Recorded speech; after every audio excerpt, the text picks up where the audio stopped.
Assalamualaikum warahmatullahi wabarakatuh.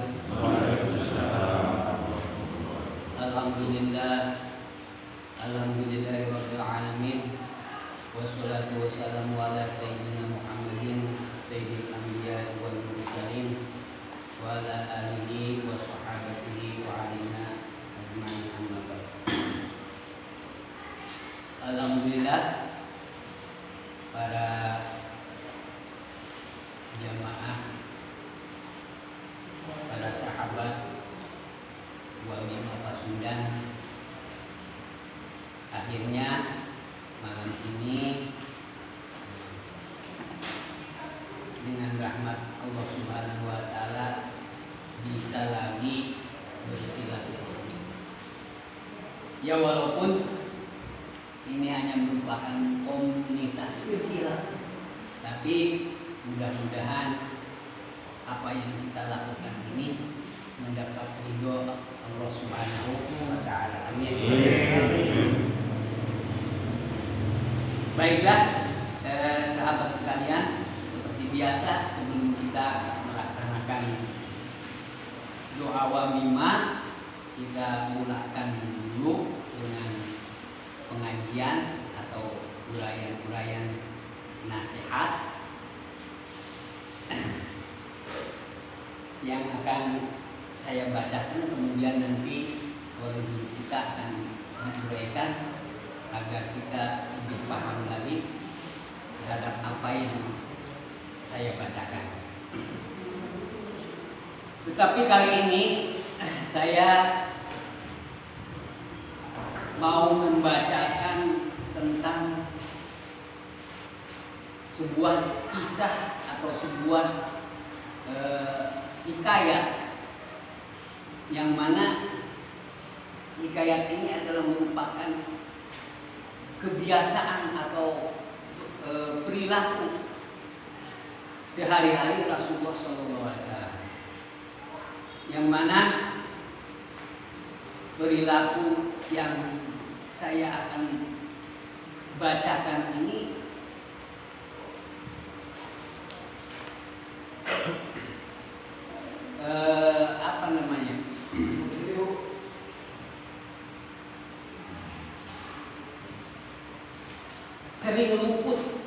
sering luput dari perhatian kita, bahkan cenderung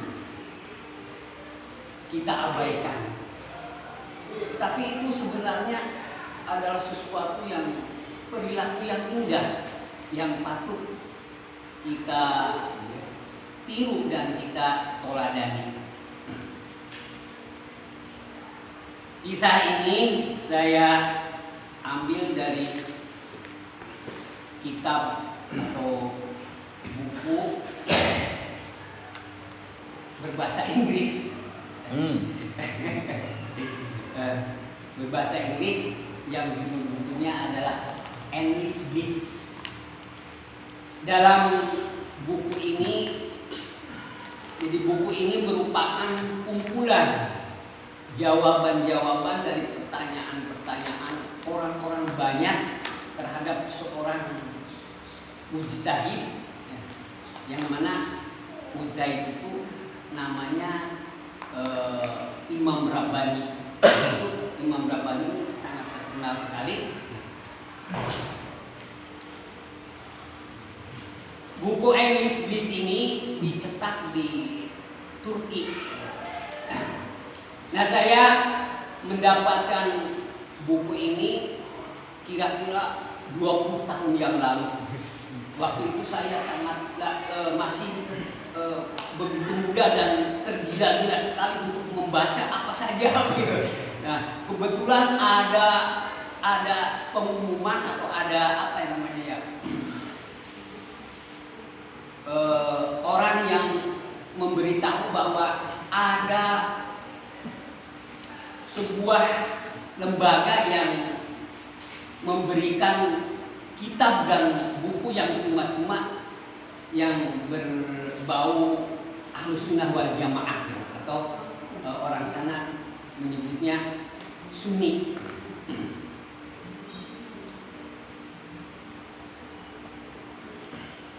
Nah, buku ini kalau dalam bahasa Arabnya disebut apa namanya? Enlisbis, atau bahasa Arabnya itu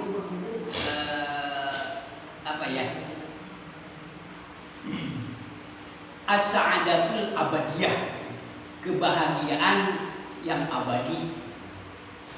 Kalau menurut orang kita disebutnya si Edi Ebedi. Ya begitulah kira-kira. Nah, sahabat-sahabat sekalian, saya mau bertanya apakah saya bacakan teksnya yang berupa bahasa Inggris atau langsung terjemahannya, kira-kira bagaimana? Langsung terjemahannya aja. Baik, ya apa-apa. Yang bahasa Inggris lah kan? Sedih kalau bahasa Inggris. Kenapa? Yang bahasa Inggris lah, terjemahkan. Begitu. Ya. Kalau nggak sedih, dengar Ya, saya juga sebenarnya ya tidak bisa sih berbahasa Inggris, cuma ini meraba-raba saja ya, nggak apa-apa kan? Iya. Baik, ya cuman untuk pengetahuan saja ya.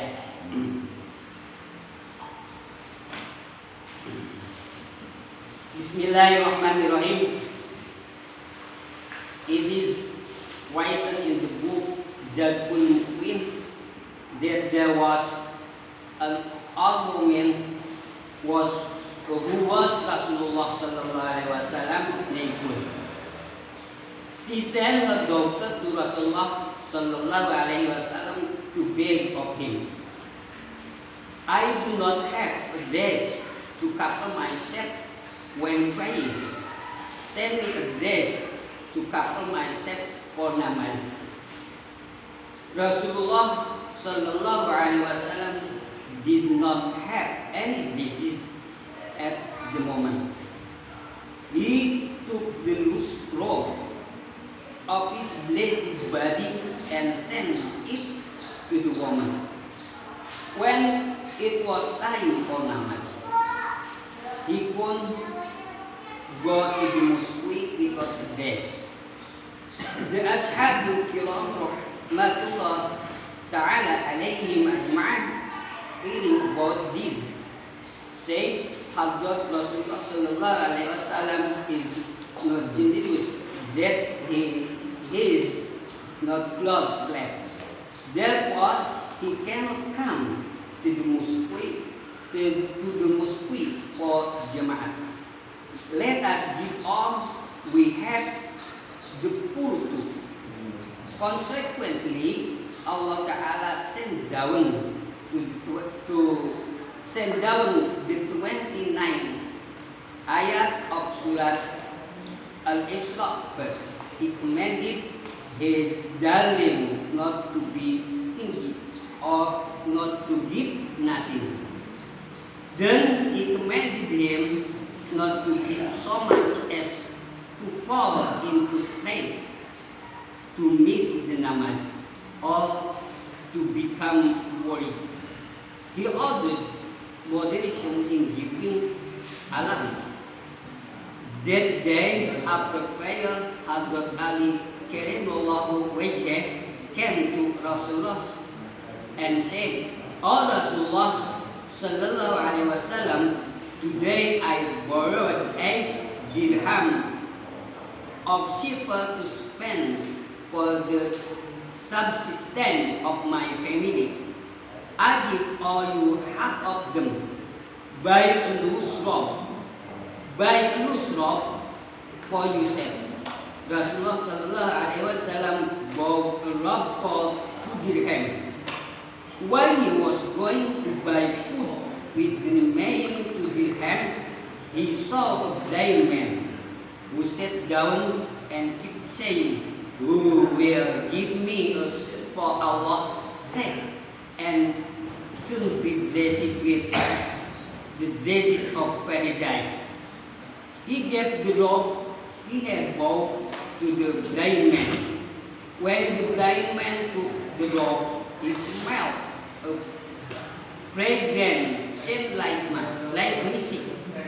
He realized that it was from the blessed hand of Rasulullah sallallahu alaihi wasallam, because everything with Rasulullah sallallahu alaihi wasallam had once would smell like music.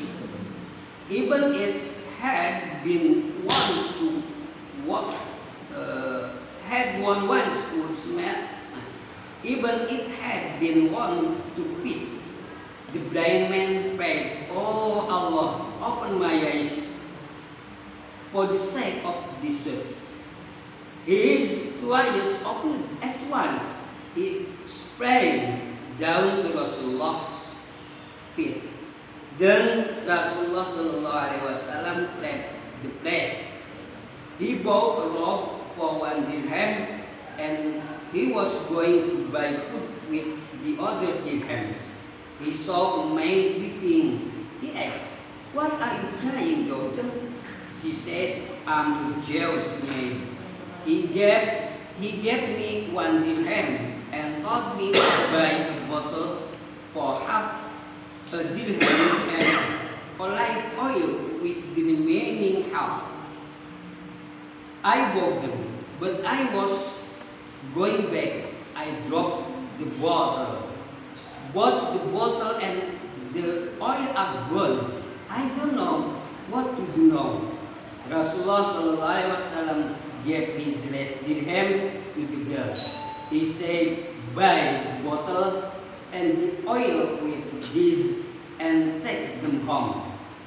But the poor girl said, "I'm afraid the Jew will beat me for being late." Rasulullah sallallahu alaihi wasallam said, "Don't be afraid. I will go with you and tell him not to beat you." So they went to the jail house and knocked at the door.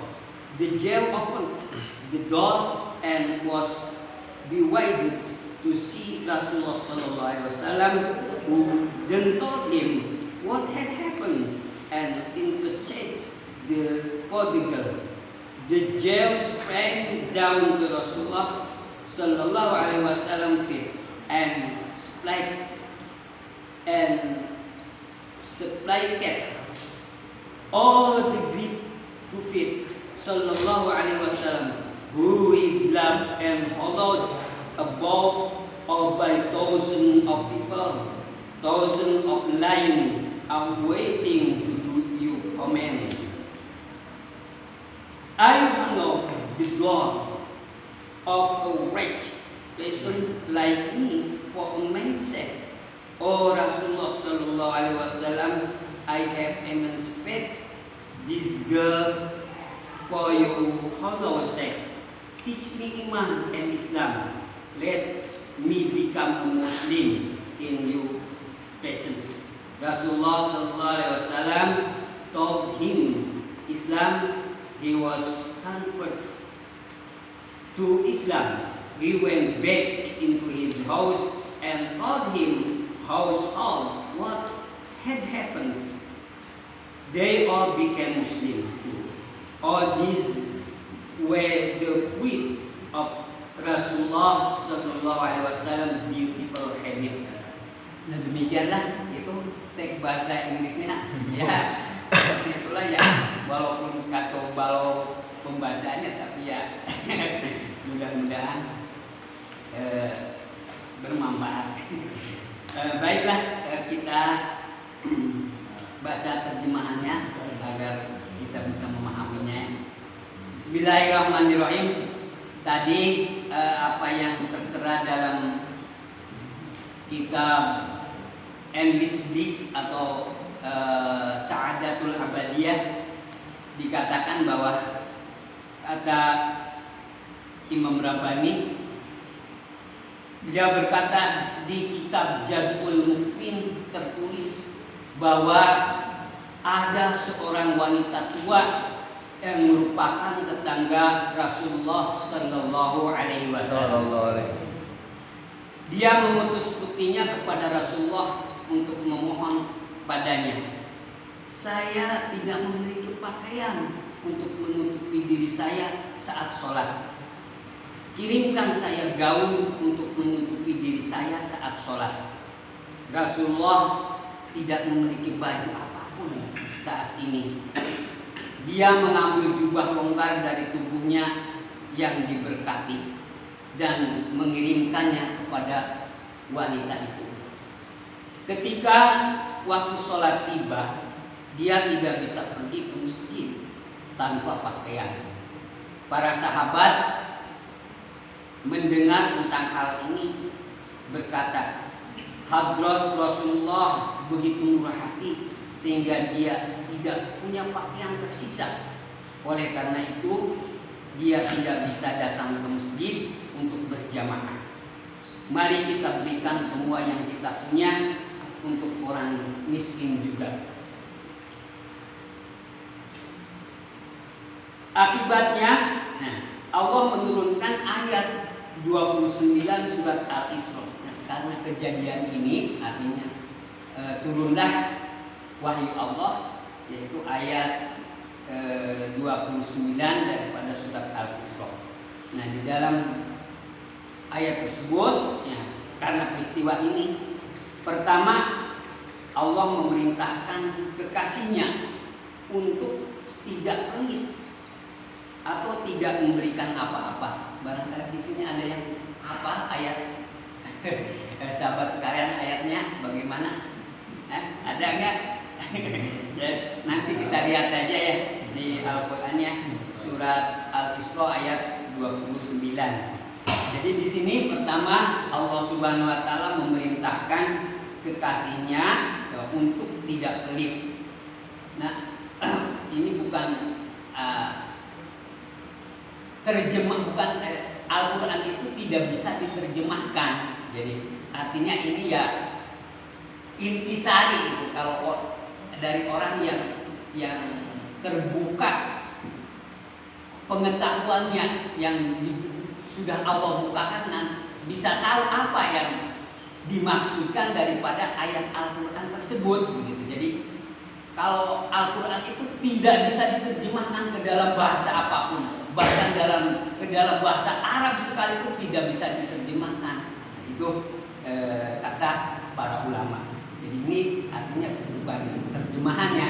Kalau kita melihat ada terjemahan itu bukan terjemahan, tapi itu maksud daripada ayat tersebut, ayat-ayat Al-Quran tersebut. Jadi di dalam ayat 29 tersebut, pertama Allah memerintahkan kekasihnya, yaitu Nabi Muhammad, untuk tidak pelit atau tidak memberikan apa-apa. Nah, kemudian Allah memerintahkannya untuk tidak memberi terlalu banyak. Jadi jangan banyak-banyak memberi. Jadi kira-kira lah. Ya, artinya di sini sehingga bila kita memberi banyak, ya, sehingga jatuh ke dalam kesulitan, ya, kita akan menjadi sulit sendiri nantinya begitu. Melewat bisa sehingga kita bisa terjatuh ke dalam kesulitan, ya, ataupun bisa mengabaikan atau melewatkan ibadah, ya, atau menjadi sebuah kekhawatiran, ya, karena terlalu banyak memberi. Nah, kemudian Allah memerintahkan untuk memodernisasi dalam memberi sedekah. Jadi memerintahkan kepada Rasulullah untuk memodernisasi, artinya mungkin apa memodernisasi, jadi memanage gitu atau gimana ya. Jadi memoderasi dalam memberi sedekah. Nah itu menjadi asbabun nuzul, ya, karena kejadian tersebut menjadi asbabun nuzul turunnya, ya, sebabnya turunnya surat Al-Isra ayat 29. Nah, kita lanjutkan lagi. Kisahnya hari itu setelah sholat, Rasulullah tidak bisa pergi ke masjid pada hari itu. Jadi, setelah selesai sholat, Hadrat Ali mendatangi Rasulullah dan berkata, "Wahai Rasulullah, hari ini aku meminjam 8 dirham. 8 dirham perak untuk dihabiskan untuk menghidupi keluargaku. Dan aku akan memberikan Anda setengahnya." Jadi 4 dirham diambil oleh Ali dan 4 dirham lagi diberikan kepada Rasulullah. Kata sahabat Ali, "Belilah jubah longgar untuk Anda sendiri." Karena kan kita tahu tadi Rasulullah pakaiannya sudah diberikan kepada tetangganya. Rasulullah kemudian Rasulullah membeli jubah, ya, pergi ke pasar membeli jubah seharga 2 dirham. Ketika dia akan membeli makanan dengan sisa 2 dirham lagi, dia melihat seorang pria buta yang duduk dan terus berkata, "Siapa yang akan memberiku baju karena Allah?" Dan pada gilirannya dia diberkati dengan pakaian surga. Orang buta itu ya berkata terus menerus seperti itu, ya, dan terlihat dan didengar oleh Rasulullah. Tapi orang-orang di sekitarnya sekalian Rasulullah mengabaikannya. Nah, tapi Rasulullah tidak. Dia kemudian Rasulullah memberikan jubah yang dia beli untuk orang buta itu. Ketika orang buta itu mengambil jubahnya, jubah Rasulullah, dia mencium bau harum seperti misik. Ia menyadari bahwa itu dari tangan Rasulullah, karena segala sesuatu yang pernah dipakai Rasulullah akan berbau misik. Bahkan jika sudah lusuh sekalipun. Orang buta itu berdoa, "Ya Allah, bukalah mataku demi kemeja ini." Kemudian kedua matanya terbuka sekaligus. Dia melompat ke kaki Rasulullah. Jadi setelah berdoa, diberi baju. Nah, baju itu kan baru dibeli oleh Rasulullah. Nah, terus ada yang minta-minta, langsung oleh Rasulullah diberikan bajunya pada orang buta itu, minta-minta. Orang buta itu kemudian berdoa agar bisa melihat, ya, orang yang memberi pakaian tersebut, dan dia merasa yakin bahwa yang memberi tadi itu adalah Rasulullah, dan doanya dikabulkan. Kemudian terbuka dan merasa kaget bahwa ternyata memang benar Rasulullah. Langsung dia melompat dan mencium kaki Rasulullah, melompat ke kaki Rasulullah. Nah, setelah itu Rasulullah meninggalkan tempat itu dan membeli jubah seharga 1 dirham, karena Rasulullah masih mempunyai 2 dirham lagi. Nah, saat dia akan membeli makanan dengan dirham lainnya, dia melihat seorang pembantu menangis. Dia bertanya, "Mengapa kamu menangis, putri?" Dan yang dia lihat adalah anak perempuan. Maka Rasulullah bertanya, "Mengapa engkau menangis, putri?" Dia berkata, anak perempuan itu berkata, "Saya seorang pembantu Yahudi. Dia memberi saya 1 dirham dan menyuruh saya membeli 1 botol setengah dirham dan minyak zaitun dengan setengah sisanya. Saya membelinya, tetapi ketika saya kembali, saya menjatuhkan botol itu. Kedua botol dan minyaknya hilang. Saya tidak tahu harus berbuat apa sekarang." Jadi dia kebingungan dan takut terhadap majikannya. Rasulullah memberikan dirham terakhir miliknya kepada gadis itu. Dia berkata, beli botol dan minyaknya dengan ini dan bawa pulang. Tetapi gadis malang itu berkata, saya takut orang Yahudi itu akan memukul saya karena terlambat pulang. Karena lama ya. Rasulullah berkata, jangan takut, aku akan pergi bersamamu dan mengatakan padanya untuk tidak memukulmu. Jadi mereka kemudian pergi ke rumah orang Yahudi itu dan mengetuk pintu. Orang Yahudi itu membukakan pintu dan bingung melihat Rasulullah yang kemudian menceritakan apa yang telah terjadi dan menjadi perantara bagi gadis itu. Orang Yahudi itu melompat ke kaki Rasulullah dan memohon, wahai Rasulullah, Nabi yang agung, yang dicintai dan dihormati di atas segalanya oleh ribuan orang, ribuan singa sedang menunggu untuk melakukan perintahmu, dan Anda menghormati pintu orang yang malang seperti aku demi seorang pelayan. Wahai Rasulullah, aku telah membebaskan gadis ini, dan demi kehormatanmu ajari aku iman dan Islam. Biarkan saya menjadi seorang muslim di hadapan Anda. Rasulullah kemudian mengajari Islam dan orang Yahudi itu masuk Islam. Kemudian dia masuk ke dalam rumahnya dan memberitahu keluarganya apa yang terjadi. Mereka semua menjadi muslim juga. Semua ini adalah buah dari kebiasaan indah Rasulullah Shallallahu Alaihi Wasallam. Nah itu kisahnya. Jadi ini adalah merupakan kebiasaan indah Rasulullah atau perilaku indah yang membuahkan buah-buah yang manis sekali bila kita merasakannya.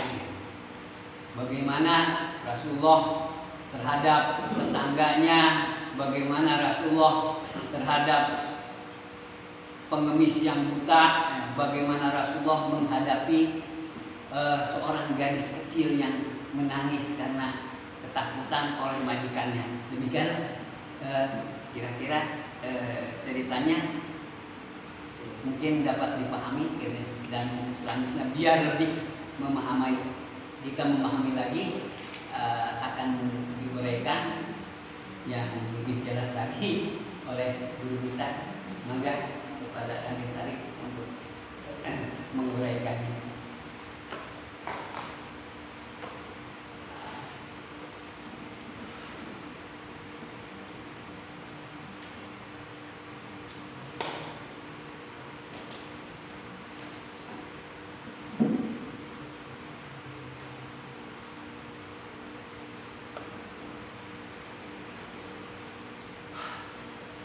Assalamualaikum warahmatullahi wabarakatuh. Itu tadi dibaca ya, panjang sekali. Ya artinya begitu panjang sekali itu artinya diurai gitu ya. Tadi dari awal sampai akhir. Dan saya akan mencoba ya, kalimat itu dibikin simpel, Ya. dibikin simpel, padat, akurat gitu, dan jelas gitu kan. Begini, dari manapun, dari apapun ya, kalimatnya seperti apa, yang paling penting ya, apa yang nasihat apa yang bisa kita ambil ya dari kejadian itu gitu. Jadi nasihat apa yang bisa kita ambil gitu, Iya. Jadi setelah diurai, ini maksudnya kemana gitu ya. Iya. Saya mencoba mengurai yang tadi itu dengan beberapa kalimat saja. Artinya begini, siapapun orang yang auratnya terbuka, gitu kan? Auratnya terbuka, gitu kan? Aurat kita maknai seperti ini. Jadi aurat itu ketika ada perilaku kita yang jelek, ya, diperlihatkan kepada orang lain, itu namanya aurat. Kita marah, dipertontonkan kepada anak istri kita dan tetangga kita, itu namanya aurat. Kita judi, seumpamanya, kita ke tempat pelacuran, ya, dengan diketahui oleh orang dekat-dekat kita, itu juga namanya aurat. Aurat juga, main deh, ya. Ketika orang bahil, ngawariskan, ketika kita bahil, terus kebahilan ini diwariskan kepada orang lain, itu namanya aurat. Aurat itu bukan tadinya tidak berjilbab, ya, dan berganti memakai jilbab. Itu bukan seperti itu. Jadi aurat itu adalah pekerjaan-pekerjaan yang jelek, yang tidak baik, tapi diperlihatkan ke orang lain, gitu. Makanya orang yang kondisi kejiwaannya seperti itu, ya, itu siapapun, ya, butuh memakai baju Rasulullah. Artinya minta seumpamanya bimbingan dari Rasulullah, gitu kalimatnya mah. Baju tuh maksudnya berupa bimbingan. Iya. Sekarang Rasulullahnya sudah tidak ada. Berarti siapa pembimbing kitanya? Nah, gitu ya, orang-orang soleh, orang-orang yang benar, orang-orang yang misalnya lembut, ya, suaranya semua nasihat, dirinya sudah bahagia dan berbagi kebahagiaan dengan orang lain, gitu kan? Seperti judulnya juga, judul yang pertama itu apa? Bahagia, yang bahasa Inggris itu kebahagiaan yang abadi, gitu kan? Nah, bahagia itu kitanya harus bisa bahagia dulu. Setelah kita sudah bahagia dan berbagi kebahagiaan dengan orang lain, ya. Nah, yang lebih hebatnya lagi, kita berbagi kebahagiaan dengan orang lain, ya. Yang lebih bahagia itu bukan orang lain yang dibahagiakan, tapi dirinya yang lebih bahagia karena telah mampu membahagiakan orang lain. Itu di kajian guru kita, itu namanya orang yang berperilaku seperti itu adalah perilaku ahli surga atau aroma surga. Gitu. Nah, sekarang begini, kita auratnya terbuka, nasihat-nasihat Rasulullah masuk, ya. Nah, nanti ketika kita mampu menutupi aurat siapapun saudara kita, gitu kan? Nah, nanti kita akan mendapatkan kebetulan. Seperti tadi kalimatnya, ada sahabatnya yang punya uang 8 dirham, 4 dirham buat Rasulullah. Itu nanti ketika kita banyak menutupi aurat-aurat orang lain, itu nanti kebaikan akan menyusul. Artinya gitu, tersentuh, gitu kan. Nah, setelah kebaikannya itu menyusul, ya, dia membahagiakan orang-orang lain lagi, gitu kan. Nah, terus dia bertemu dengan orang yang buta. Ketika orang buta itu juga diberi jubah juga, ya, orang buta itu melek. Artinya di situ tuh kalimatnya gini, ya. Hanya orang buta yang selalu bertanya apakah ada matahari, kan, gitu. Kalau kita matanya terbuka, mungkin nggak kita bertanya matahari ada nggak? Enggak. Kan nggak mungkin. Bisanya kita bertanya, adakah matahari itu karena hati kitanya buta, mata kitanya buta.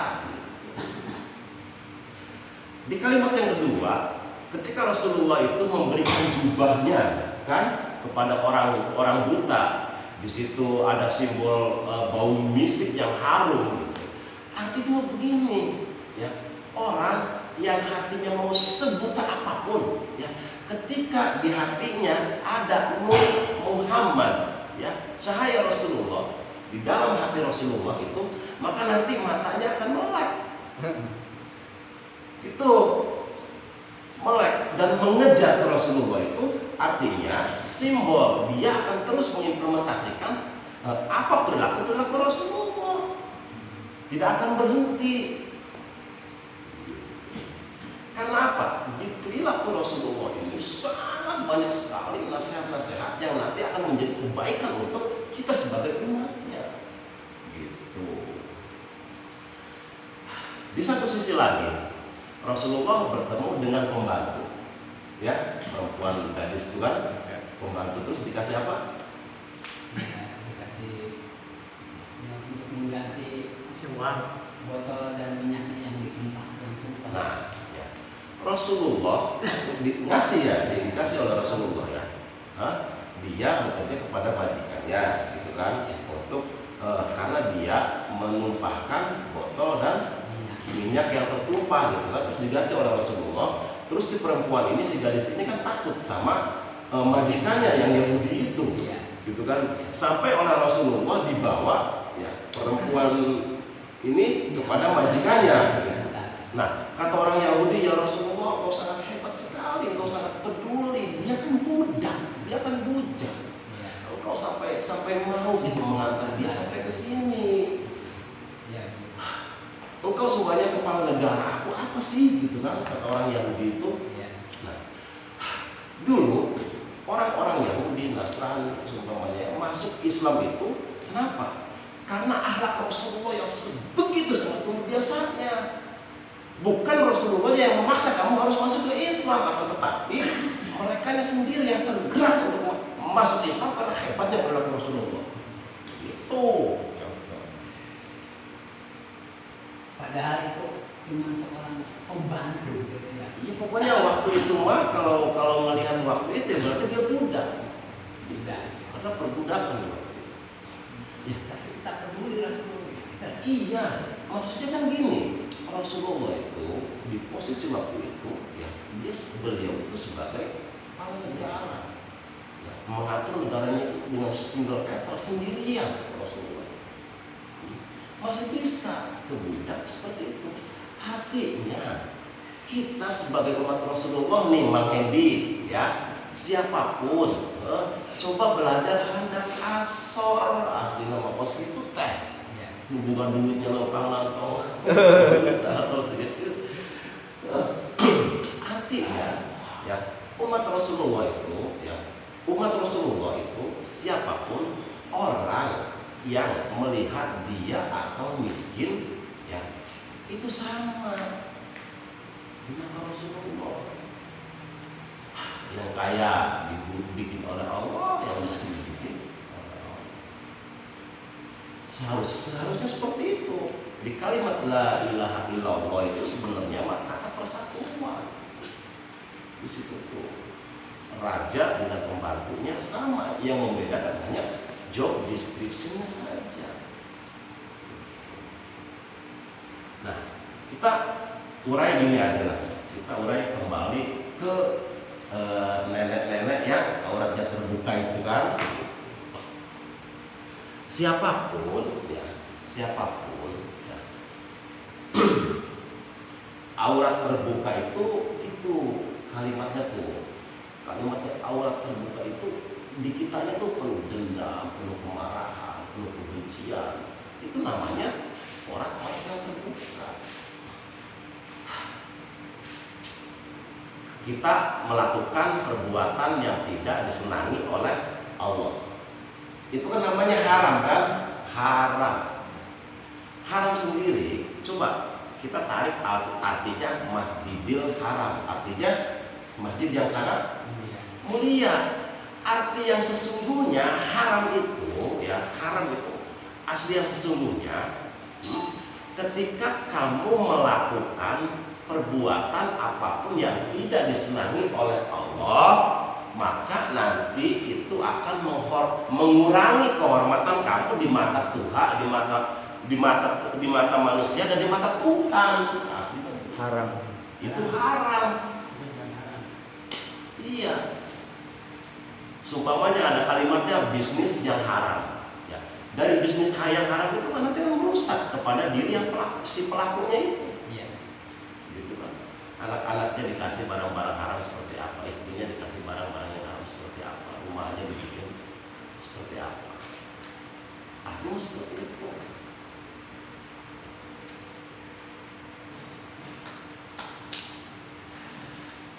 Di kalimat di sini, ya, yang terpenting itu begitu pentingnya Muhammad, ya, nasihat Rasulullah, gitu. Begitu pentingnya nasihat Rasulullah. Ketika nasihat Rasulullah itu kita konsumsi, ya, maka aurat yang tadinya terbuka akan tertutup, ya. Terus mata yang buta akan terbuka. Orang lain selain dari agama kita akan masuk ke itu aslinya mah. Jadi ketika nasihat-nasihat Rasulullah sudah masuk, ya, kepada umatnya siapapun, maka nanti dia akan banyak bermanfaat untuk orang lain. Aslinya begitu. Ya sebelum kita masuk ke wilayah seumpamanya baju keabadian, gitu kan, seumpamanya sarung keabadian, ya, seumpamanya sebelum kita meningkat lebih meningkat lagi pembahasannya, ya, yang penting dari nasihat-nasihat itu saja. Sekarang Rasulullah sudah tidak ada, Mahdi. Berarti nasihat-nasihat yang dari Rasulullah itu turunnya kemana? Turunnya ke orang soleh. Itu aja. Orang soleh itu cirinya, ya, orang soleh itu cirinya, dia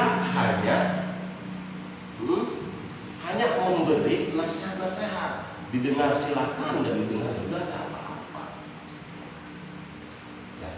Karena orang soleh itu bekerja hanya kepada Allah saja. Jadi orang-orang soleh ini kalau ngomong di dalamnya nasihat-nasihat, perilaku sehari-harinya, gitu kan, senyumnya, ditegurnya saja oleh orang soleh itu sudah ada. Nah, ciri-ciri yang melekat, ya, kalau orang soleh ini selalu memberi dengan tanpa meminta imbalan apapun. Itu ciri orang-orang soleh. Selalu mengajak berzikir, selalu banyak menebarkan kebaikan, selalu seumpamanya memberikan kemanfaatan kepada orang lain, gitu kan. Nah, itu ciri dari orang-orang soleh itu. Nah, ketika kita menemukan orang yang soleh ini, yang selalu mengajak belajar benar, gitu ya, kita ikuti dimanapun. Nah, kita nasihat-nasihat orang-orang soleh ini, ya, kita praktekkan dalam kehidupan sehari-hari. Jangan pernah marah, jangan ada dendam, jangan ada kebencian, jangan pernah bertengkar dengan siapapun, bisa memaafkan siapapun, gitu kan. Nah, gitu. Pada intinya mah di kalimat itu betapa pentingnya nasihat-nasihat dari Rasulullah, gitu, Dan untuk pertemuan kali ini karena waktunya sudah malam, ya, cukup sekian saja, dan nanti doanya dipimpin oleh Ustaz Mehmet. Ya, lanjut aja. Silakan. Alhamdulillahirabbil alamin. Akhirnya kita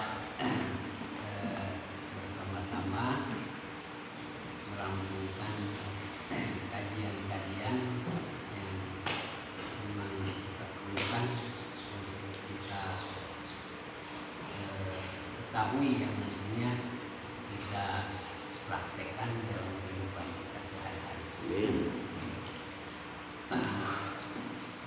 Baiklah, untuk mengakhiri acara ini kita tutup saja dengan doa. Mudah-mudahan apa yang kita perbuat sekarang ini mendapat ridho Allah Subhanahu wa taala. Bismillahirrahmanirrahim. Amin. Alhamdulillahirabbil alamin. Hamdan syakirin, hamdan na'imin, hamdan yu'afin ni'amahu wa yu'afin mazidan. Rabbana lakal hamdu kama yanbaghi li jalali wajhika wa azimi sultanik. Allahumma sholli ala sayyidina Muhammadin salatan tunjina biha min jamil ahwali wal afat wa taqbilana biha jami'al hajat wa tutahhiruna biha min jami'i sayyi'at wa tatba'una biha ala darajat wa tuballighuna biha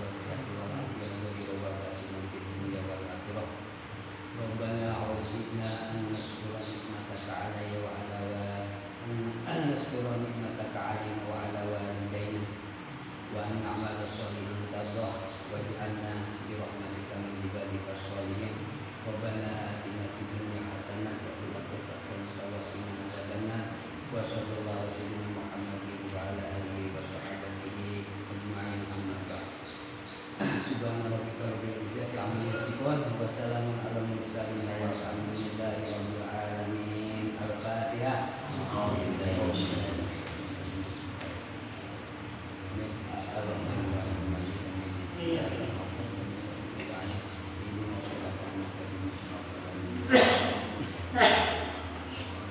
Wassalamualaikum warahmatullahi wabarakatuh. Waalaikumsalam.